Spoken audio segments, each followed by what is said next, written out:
আসসালামু আলাইকুম everyone, welcome to my channel সাইনাস মম। আপনারা সবাই কেমন আছেন? আশা করি সবাই ভালো আছেন। আমিও আলহামদুলিল্লাহ ভালো আছি। তো চলে আসলাম নতুন একটি ভ্লগ ভিডিও নিয়ে। আশা করি আপনাদের কাছে ভালো লাগবে। তো এই যে আমার এই ভিডিওটি ছিল সন্ধ্যা থেকে। আমি সন্ধ্যায় নাস্তা করে নিচ্ছিলাম। কিছু সমোসা ভেজেছিলাম আর অন্থন ভেজেছিলাম। অন্থন বলতে এটাকে মোমো বলা যায়। মোমো, এটা ফ্রাইড মোমো ভেজেছিলাম আর পেয়ারা কেটে নিচ্ছিলাম। আ তার আগে আপনাদের ভাইয়ের কাছেও ফোন দিয়েছিলাম। সে কখন আসবে? কারণ একা, একা তো খেতে ভালো লাগে না। সাদ যেহেতু বাসায় ছিল না, এজন্য। তো এই যে খেয়ে নিচ্ছিলাম আর মেয়েও খাচ্ছিল।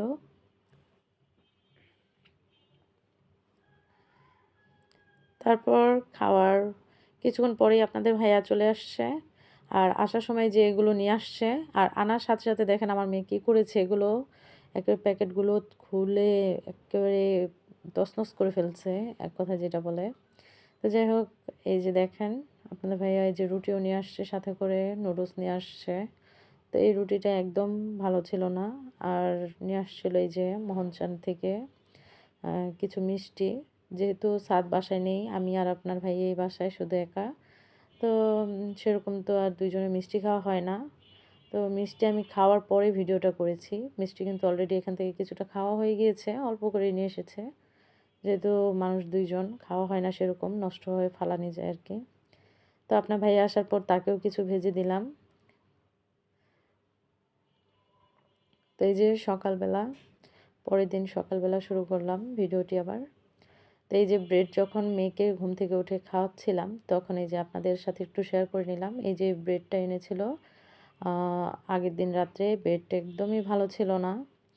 আর এই যে পরে আবার আপনাদের ভাইয়া যে এই ব্রেডটা নিয়ে আসছে, এই ব্রেডটা যে এত ভালো, খুবই সফট ছিল। আয়নাকে খাওয়াচ্ছিলাম জেলি দিয়ে, সকালের নাস্তা। তার সাথে আমিও খেয়ে নিচ্ছিলাম। আয়না কিন্তু সেরকম কিছুই খায়নি, একটা শুধু ব্রেড খেয়েছে জেলি দিয়ে। আরেকটা জেলি মেখে রেখে দিয়েছে, খাইনি। তো এই যে পরোটা দিয়ে, ডিম পোচ দিয়ে, মিষ্টি দিয়ে খাচ্ছিলাম। এই খাবারটা আমার খুবই পছন্দের। আমি পরোটা দিয়ে ডিম পোচ খুবই পছন্দ করি। তার পাশাপাশি যদি মিষ্টি হয় আমার খুবই ভালো লাগে। মিষ্টি দিয়ে পরোটা কার কার পছন্দ অবশ্যই কমেন্ট করে জানাবেন। এই যে মিষ্টি দিয়ে খেয়ে নিচ্ছিলাম পরোটা। আর এই মিষ্টিটা, মোহনচাঁদের মিষ্টিটা খুবই মজা। এই যে লাল যে মিষ্টিটা, এই মিষ্টিটা খুবই মজা মোহনচাঁদের। পার্সোনালি আমার এটা খুবই ভালো লাগে। আমি মাঝে মাঝেই আর কি এনে খাই, ওরকম শেয়ার করা হয় না। যেরকম এই যে মিষ্টি খাওয়া হয়ে গিয়েছে অলরেডি, পরে কিন্তু আমি শেয়ার করেছি আর কি। আমি ভিডিও করতে ভুলে যাই, খেয়াল থাকে না অনেক সময়। আর ওই যে আয়নার রুটিটা এখনও রেখে দিয়েছে, খাইনি। আর সকাল সকাল যে আপনাদের ভাইয়া এই যে পাঙ্গাস মাছটা নিয়ে আসছে কিনে, আর এই মাছটা যে এত বড় ছিল, আমার এখানে কিরকম বোঝা যাচ্ছে জানি না, হয়তো কম বোঝা যাচ্ছে, কিন্তু এই মাছটা ওই সসপ্যান পুরো ভরে গিয়েছিল। এত বড় ছিল, প্রায় 4 কেজি ওজনের এটা পাঙ্গাস মাছ ছিল, নদীর পাঙ্গাস।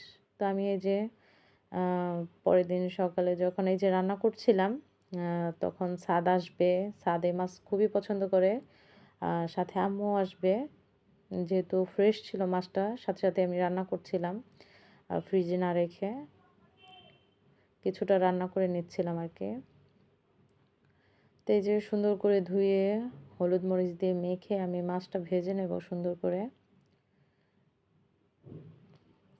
যে কোনো মাছই যদি সুন্দর করে পরিষ্কারভাবে ধোয়া না হয়, সে মাছ কিন্তু খেতে একদমই মজা লাগে না। ধোয়ার উপরে ডিপেন্ড করে মাছের টেস্ট। কারণ ধোয়া না হলে মাছ কিন্তু গন্ধ লাগে, ভালো লাগে না খেতে। তো এই যে ভেজে নিয়েছি মাছগুলো, এখন তরকারিটা বসিয়ে দেব। এই যে আমি বেগুন আলু দিয়ে রান্না করবো এই তরকারিটা। এই তরকারিটা খুবই মজা হয়েছিল। আসলে অনেকগুলো ভিডিও জমে গিয়েছে, কারণ আমি তো রেগুলার ভিডিও আপলোড করি না। আমার মোবাইলের র্যাম খুবই কম। আমি এর আগেও ভিডিওতে বলেছি। তো এই জন্য প্রতিদিন ভিডিও আমি আপলোড করতে পারি না।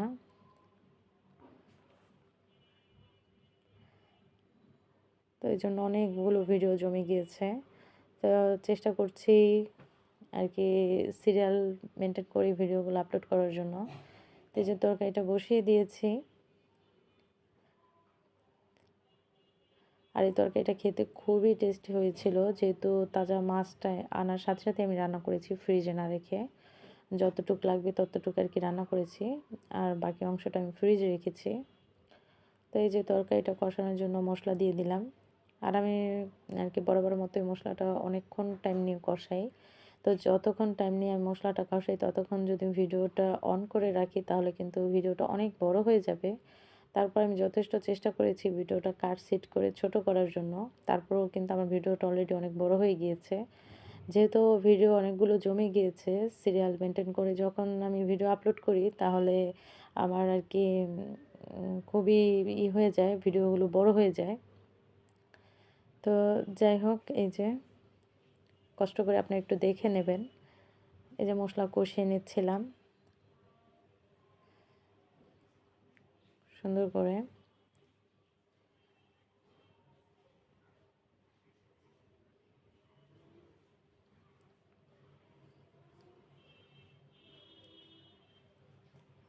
তো এই যে মশলা সুন্দর করে কষিয়ে নিচ্ছি। তারপর আমি এই যে সবজিগুলো দিয়ে দেব। আর সবজিগুলো দেওয়ার পর আমি অনেকক্ষণ কষিয়ে নেব।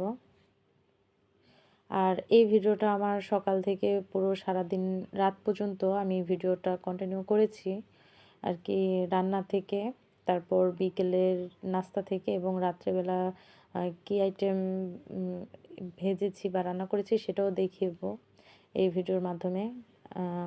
আসলে ওই যে বললাম যে ভিডিও জমে গিয়েছে, আরও ভিডিও যদি আমি করে জমিয়ে ফেলি তাহলে র্যাম হয়তো মোবাইলে আরও সমস্যা হতে পারে, এজন্য আর কি ভিডিওগুলো দেওয়ার চেষ্টা করেছি যতটুকু সম্ভব।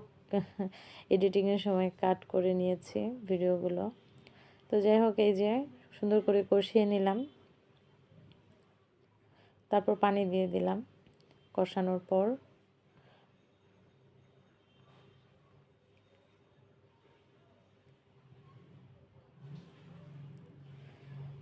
তো যারা আমার ভিডিওটি দেখছেন অবশ্যই লাইক কমেন্ট শেয়ার করবেন, সাবস্ক্রাইব করতে ভুলবেন না। পাশে থাকা বেল আইকনটা অবশ্যই ক্লিক করে দিবেন, তাহলে আমি যখনই ভিডিও আপলোড করব সাথে সাথে আপনারা নোটিফিকেশন পেয়ে যাবেন।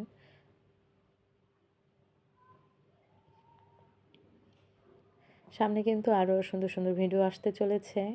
হয়তো আমি একদিন পর পর ভিডিও আপলোড করি, তখন একদিন পর পর করতে পারবো কি না সেটাও বলতে পারছি না, কারণ আমরা একটু গ্রামে যাব। তো ওই ভিডিওগুলো কিন্তু খুবই সুন্দর আসতে চলেছে, কারণ গ্রামে যাব হচ্ছে আমার এক কাজিনের বিয়ের অনুষ্ঠানে। তো দেখতে হলে অবশ্যই কিন্তু আমার ব্লগগুলো দেখতে হবে, তা না হলে মিস করে যাবেন। আর যেহেতু বিয়ের ভিডিও খুবই সুন্দর আসবে আশা করি, আগে কিছু বলা যায় না, কারণ আমার কিন্তু মনেই থাকে না ভিডিও করার জন্য। বাসায় থাকলে আপনাদের ভাইয়া মনে করিয়ে দেয় যে তুমি এটা তো ভিডিও করলে না, তারপর আমার মনে পড়ে যে ভিডিও করার কথা।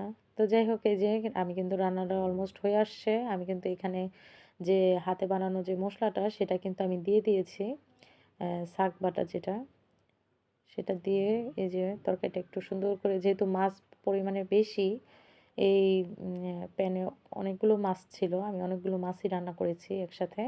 তো এই জন্য হাত দিয়ে দিয়ে বেশি নাড়াচাড়া না করে আমি একটু হাঁড়িটাই নাড়া দিয়ে দিলাম যেন মশলাটা মিশে যায়। তারপরে যে ধনেপাতা দিয়ে দিলাম।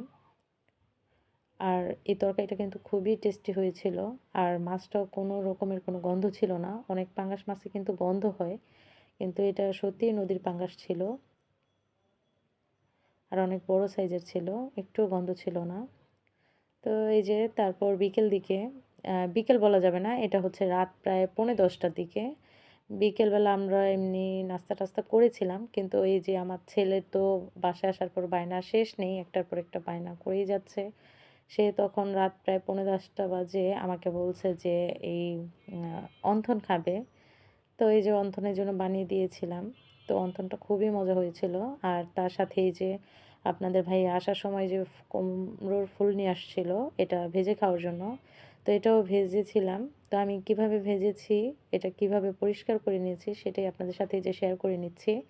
এটা এই যে আমি ভিতরে ফুলটা এই যে ফেলে দেব আর কি। আমি যেভাবে এটা ভাজি সেটাই শেয়ার করেছি। একেকজন একেক রকম করে কিন্তু এটা করে ভাজে। তো এটা কিন্তু চালের গুঁড়া দিয়েও ভাজা যায়, বেসন দিয়েও ভাজা যায়। আমি বেসন দিয়ে ভেজেছি কারণ বাসায় চালের গুঁড়া ছিল না। আর এটা কিন্তু খুবই টেস্টি হয়েছিল। এটা কিন্তু গরম ভাতের সাথেও খাওয়া যায়, প্লাস মুড়ির সাথেও খাওয়া যায়, বিকেলে নাস্তার সাথে মুড়ি দিয়ে খাওয়া যায়। খুব ভালো লাগে এটা। তো আমি এটা গরম ভাতের সাথে খেয়েছি, আমার খুবই ভালো লেগেছে। আপনাদের ভাইয়া আম্মু খুবই পছন্দ করেছে এই বড়াটা, ফুলের বড়া।